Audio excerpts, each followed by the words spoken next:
হরে কৃষ্ণ, জয় নিতাই, জয় গৌর। প্রত্যেকেই রাস পূর্ণিমার শুভেচ্ছা। আজকে রাস পূর্ণিমা, আজকে গাজলে গেছিলাম, সেখানে দেখলাম যে রাস পূর্ণিমার জন্য যে মেলা হয় তা এবারও সেজে উঠেছে। সবথেকে বড় কথা, গাজলে দুর্গাপূজা, কালী পূজা সবই ভালো হয়, কিন্তু এই রাস পূর্ণিমা যেন গাজলবাসীর মনে অন্য জায়গা নিয়ে ফেলেছে।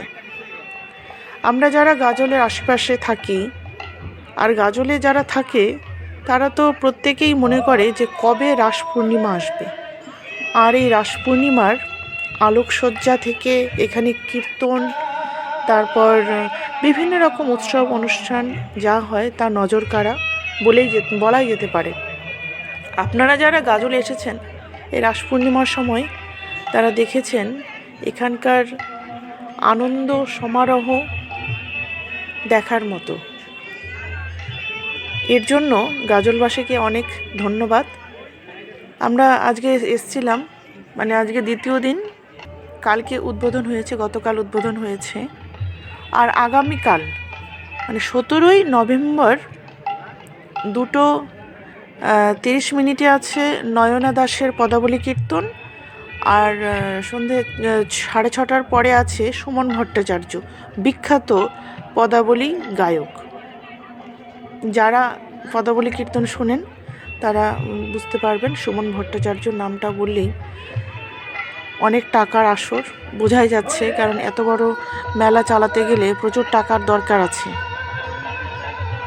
যাক, সেই প্রসঙ্গে গেলাম না, আমরা আনন্দ নেব, এটাই আমাদের বড় কথা।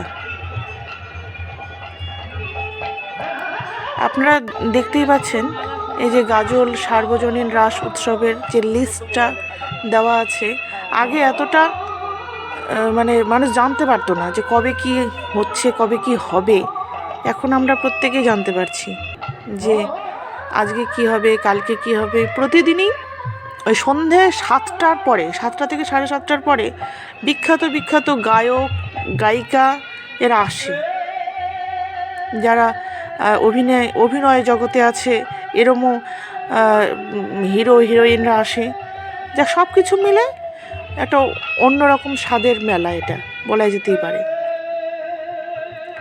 আমাদের পশ্চিমবঙ্গে শান্তিপুরের রাস আমি নিজে দেখেছি, খুব সুন্দর। এদিকে শান্তিপুরের রাস, তারপর কোচবিহারের রাস, এবং তারপর আমরা বলতেই পারি যে গাজল রাসমেলা 3য় স্থান অধিকার করেছে। আমার তো ভীষণ ভালো লাগে, কারণ এখানে আর গতকাল রাসমেলা শুরু হয়েছে, এটা চলবে প্রায় 12 দিন পর্যন্ত। আর এবারে রাস উৎসব হচ্ছে 27তম রাস উৎসব। আসবেন, যারা যারা কাছাকাছি আছেন দেখে যাবেন, খুব সুন্দর। আর সব থেকে বলে রাখছি, আগামীকাল মানে 17ই নভেম্বর সুমন ভট্টাচার্যের কীর্তন আছে সন্ধে 7টার সময় থেকে। যারা মনে করছেন যে কীর্তন শুনবেন, পদাবলী কীর্তন, আজকে হলো এক নাম পদাবলী, এক নাম, আর কালকে হচ্ছে পদাবলী কীর্তন। দেখলাম সব সাধুরা আছে, তারা ভোগ আদি যা যা করার করছে। এদিকে একদিকে কীর্তন হচ্ছে, দোকানগুলো চলে এসেছে। আমি এই মুহূর্তে ইস্কন থেকে দেখলাম যে ইস্কনের সাধু এসছেন দোকান নিয়ে। দোকানগুলো খুব সাজানো গোছানো, এখানে সবই পাওয়া যায়। পুজোর বাসনপত্র থেকে শঙ্খ, ঘণ্টা যা যা লাগে সবই পাওয়া যায়। এদিকে আমি ভিডিওর মাধ্যমে সবই দেখাচ্ছি আপনাদের, যতটা সম্ভব নেওয়া আমি ক্যাচ করেছি। আপনারা আসবেন, ভালো লাগবে এখানে এই মেলাতে। এখানে ফুচকার দোকান, তারপর নাগরদোলা, বিভিন্ন রকম খাবারের দোকান এসব এসছে।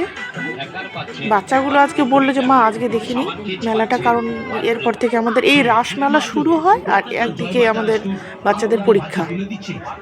এটাই হচ্ছে আমাদের বড় সমস্যা। যদি পরীক্ষা না হতো তাহলে আরও আনন্দ করা যেত আর কি। জায়গাটা যদিও একটু ছোট হয়ে গেছে, আগে নাকি বড় জায়গা ছিল। আমি অনেক দিন আগে এসেছিলাম, আর বিয়ে হলো আমার, বিয়ে হওয়ার পর থেকে তো প্রতি বছরই মেলাটা দেখছি 7-8-10 বছর থেকে, কিন্তু তার আগে জায়গাটা আরও বড় ছিল। এখন আস্তে আস্তে একটু ছোট হয়েছে, যাক তবুও গোছানো, খুব সুন্দর পরিপাটি মেলা। আপনারা গ্রামে যারা আছেন বিশেষ করে তারা দেখবেন এই মেলাতে এসে দেখবেন মেলাটা অভূতপূর্ব লাগবে, বেশ ভালো লাগবে দেখতে। আর এত লোক গমগম করে, গেট থেকে ঢোকা যায় না। আজকে অনেক লোক কম আছে, দ্বিতীয় দিন বলে এত লোক কম সেটাও বলা যাবে না, আজকেও যথেষ্ট লোক ছিল। কিন্তু আস্তে আস্তে প্রতিদিন যেন এত লোক আসে, প্রচুর লোক আসে এই মেলাতে। এখানে অসীম সরকার আসবেন, তারপর আরও অনেকেই আসবেন। ঠিক আছে, তাহলে আপনারা দেখতে থাকুন। এই যে আমার মেয়েরা মেলায় এসে কি খাবে, ওরা মোমো খাচ্ছে, দেখ মেলার জিনিস খাবেই। আর আমি একটু এই জিলাপির দোকান থেকে 1 কিলো জিলাপি নিয়ে বাড়িতে গেলাম। ঠিক আছে, তাহলে সবাইকে রাস পূর্ণিমার শুভেচ্ছা, সবাই ভালো থাকবেন, টাটা বাই।